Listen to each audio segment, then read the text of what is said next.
Hi everybody, it's Vida and Jack. It's day 6 and today is our rest day. We obviously don't have a workout video to show today, but we wanted to take the opportunity and do a recap of some things that we learned during this first week of Body Beast. The first thing I want to talk about our form. I noticed specifically for myself whenever I'm doing the raised presses or overhead press or anything with the stability ball, I really need to make sure I'm keeping it controlled and not moving around so much. He goes very fast on each workout, so take your time. If you have to pause it so that you can finish your reps, that would be a lot better than you having to rush through each workout to try to keep up and end up hurting yourself, or worse, really not getting the best out of this program as you can. You get the form down and you're going to isolate that muscle, you're going to get a better result. So for me, working on my form, that's my big thing for my workouts. For the cool downs and the warm-ups on this program, it's about 2 to 3 minutes, maybe 5 minutes for the warm-ups, and then the cool downs really are just about 3 minutes with maybe 2 or 3 different types of stretches that he provides. We like to spend a little bit more time on our cool downs and our stretches just to prevent any further injury. Make sure to work out your muscles too. If you have a foam roller, PVC pipe, definitely use one of those to work out those muscles, and then take your time to do your stretches and even warm-ups too. A big thing for me is I learned choose the food that you like.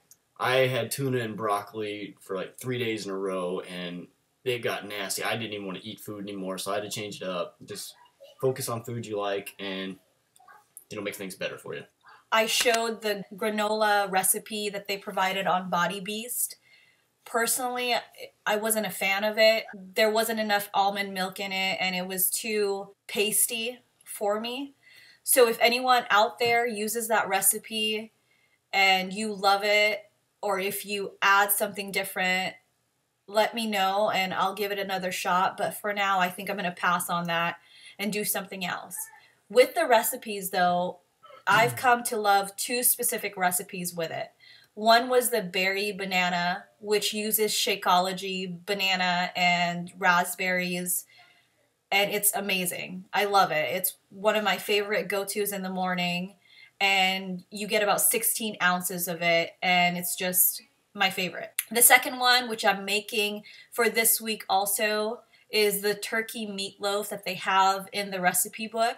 It's really good. It makes me full, and I eat it with sweet potato, and it's still my go-to. But other than that, I'm kind of switching it up a little bit. I'm adding tilapia into my meals, and then for breakfast, I'm replacing the granola with yogurt and fruit. The program gives you a set, percentage of macros that you need to eat, and it gives you portion sizes to actually get to that, 1/2 a cup of broccoli equals 1 veggie or whatever. We measured it and we put it in MyFitnessPal and it comes out to X amount of calories, which is a little bit under what it actually wanted us to eat. So we use MyFitnessPal to throw in a couple other things and adjust things like chicken and other veggies. I threw that into MyFitnessPal to adjust it to get the correct macros that it wanted, the correct percentages, and the number of calories as close as I could. So it is a great tool. Matter of fact, you can even use the scanner on your phone to scan labels and it'll throw it right in there for you. If any of your food includes a barcode, just immediately scan it and it will just load it up to you, and you could change how many ounces or how many servings you're eating. If you have a scale at home, I think that measures things a lot more closely to what you probably want to eat. We were eyeballing it at first. The good thing about this program though, I feel like it's better to have a little bit more calories versus having lesser calories than what you're required to eat. We say that with a disclaimer. It says you can have 1/2 cup of broccoli and you're a little bit over that. Yeah, throw a little bit of broccoli in there. That's not going to kill anybody. Just don't go overboard because that's a rabbit hole in itself. I get in that mentality every time that I go to a workout and I start eating. Try to stick with it as close as you can. Add a couple calories here or there, and that's it. With the calorie intake, one thing I've really learned on this week is it's all right to eat a lot more calories. I'm used to eating 1,200 to 1,400 calories a day. I'm sure for a lot of you it's not a lot, but for me that was more than enough. And I know anything below 1,200 is really not great for your body and for a daily intake. But that was just what my average meal was. Now I'm eating over 2,000 calories, which is a big thing for me. And the first day I was losing my mind because I didn't know how I was able to eat all of this food. Now I'm literally hungry every 2 hours, like clockwork, where 10 minutes or 20 minutes. She's hangry.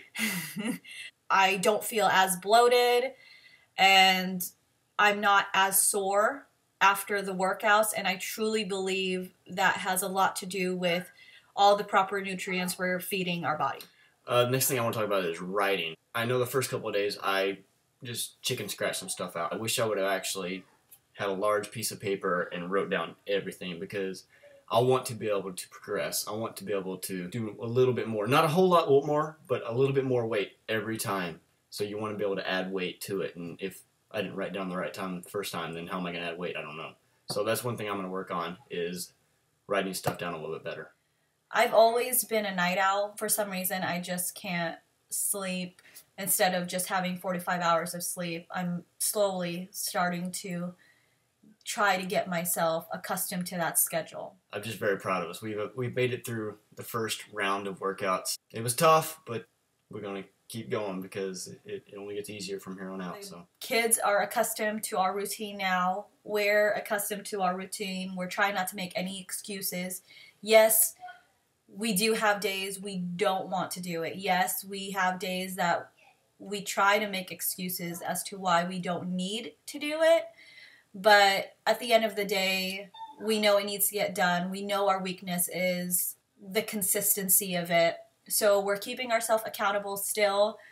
Can't wait to see what tomorrow brings on our workout. We'll keep you posted. If you have any comments, concerns, questions, please put below. Let us know. All right? Bye.